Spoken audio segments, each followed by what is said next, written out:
पानी भरे गौरा चलली पानी घटवा।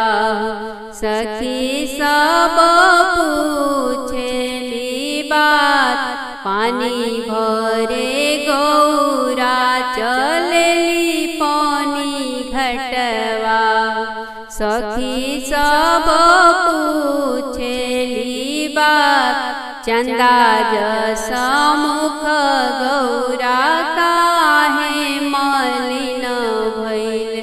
कह गौरा शिव कुशलात, एतना बचन गौरा सुनहु ना पवली।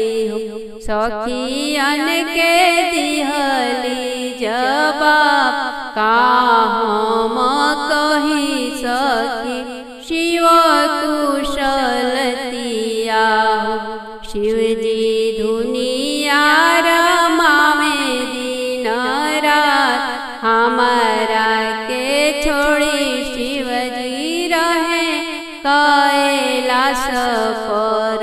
लेवे ना सुधिया हमार, एकरे ललन बिनु छछने परनवा। कैसे बढ़ी वंश हमार, इहे सब सोची सोची मुखावा मलिन भइल। इहे हवे शिव कुशलात, इहे सब सोची सोची मुखावा मलिन भइल। इहे हवे शिव कुशलात, पानी भरे गौरी चलली पानी घटवा। सखी सब पूछ